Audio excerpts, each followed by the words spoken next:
Before I talk about this, please do not harass the creator of this mod or anybody involved. It is not complete, and don't beg for it to be completed either. It seems to be abandoned. If they have moved on, they have moved on. Also, if you're the creator, please don't get demotivated by this video. This mod has immense potential. Killing Floor and Half-Life. What's the correlation? None. Until 2020, when the alpha for a Half-Life mod was uploaded to ModDB. Horzine Outbreak, a Half-Life total conversion to make it look like the early versions of Killing Floor.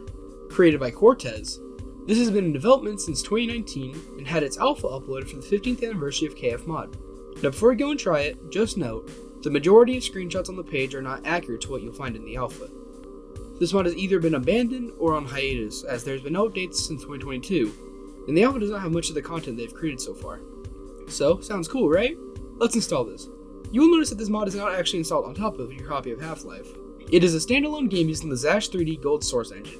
I don't know much about Zash 3D, or Half-Life modding in general to be honest, but this feels really jank. I'm not sure if I'm just being picky, but I feel like this really could have been used on just regular Half-Life. Well, anyways, my potentially incorrect analysis out of the way, let's begin. Also, another note, this footage is not genuine. I had to play this 6 times. The first 4 times are reasons I'll get into later, the 5th time was because OBS didn't properly record it, and the 6th time was because OBS didn't record it again. So you launched the mod to a genuinely really good recreation of the KF Mod 2.0 main menu. It features the original End at Night music, and it features a custom font that, although kinda low res, is really nice looking. The settings menu is a little bit barren, not gonna lie, but it has what we need. So I chose to start on the hard difficulty, which seems to not actually really have much of an effect on the game. When you start after the untranslated loading text, you are flashed with a shambler from Quake? Well, anyway, you begin in the lobby for the labs. The story so far, according to the mod description, you are a security guard for Horzine Biotech. You weren't really involved in the science team. You aren't aware of what the scientists are doing. You're just doing your job until the light flickers and you hear panic screaming on the radio and some chaotic gunfire. Looking around, it's a really good incorporation of the KFMod 1.0 assets in the Half-Life engine. You'll notice that a lot of the props don't have proper collision. It says somewhere on the ModDB page that to fix this you might need some kind of physics driver, but I didn't feel like downloading that just for this mod. If you pause, you'll notice they never changed the pause screen and you're met with Gordon Freeman staring at you. For most of the mod, you'll be walking through the lab rooms and hallways, and you'll start hearing Zeds to the walls. You eventually go into the hallway and the chase scene starts. You're being chased by a bunch of 1.0 plots, which are the only enemies you'll actually see in this mod. In this mod, they aren't Zeds. I mean, they're Zeds in the fact that they're zombies, but they're not clones. According to the images, they're actually zombies in this version. They're just kind of reskinned Half-Life 1 zombies, but they have strange hitboxes, and their health is kind of tanky, not gonna lie. I don't know if it was changed or not. The ModDB images shows that they were planning to add the 2.5 plots, which were going to be the actual clones, but these never made it into a public version, sadly. So then you'll probably notice as you're being chased that this mod actually makes you slower like KF Mod.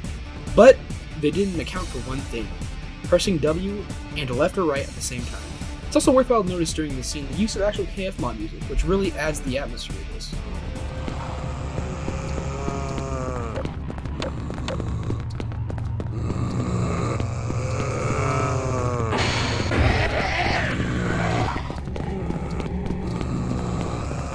After the chase sequence, you'll find a computer room with a big red block, well, I guess button. This is where you'll get all the available weapons, being the pistol, the bullpup, the shotgun, and grenade. They are janky, but overall nice ports of the weapons. They were also planning on adding the rest of the weapons, but you know, with the other stuff, never made into a public version. You can find a drop down where you can see an unfinished hallway at the end of a big room. As you approach it, a giant door closes, and if you turn around, you'll notice 3 other doors opening behind you. You were then sent an infinite amount of zombies until you die. It doesn't say this anywhere when you die, but this is actually the end of the mod. But me not realizing this, I played this 3 more times on progressively lower difficulties trying to beat it, thinking I was just bad. And then I finally realized this was just probably the end of the mod. This is the worst part in my opinion. Not because this is a bad scene to end it, but because they don't tell you it's over. But overall, I think the mod's okay. It's not anything special, but it is a really nice proof of concept, and I think it could have been something if they just put more polish into it and spent more time finishing it. I think it would have been cool if instead of giving us this kind of half-baked alpha version, they just gave us the full thing that they had when they released this. I think that would have drove a lot more attention towards this and got more people excited. Hell, maybe even some non-KF fans would have gotten excited for this. The images show some really cool rooms that were never added, and I really hope the creator someday comes and finishes this. This probably could have been one of the coolest Half-Life mods, in my nerd opinion. Anyways, that's all there really is to talk about with this, since it just kinda ends there and there's nothing since that we've gotten. If you're the creator and you're watching this, I hope you're doing well and I hope you're able to finish this someday. And you viewer, I hope you enjoyed this or found it interesting. See you in the next video.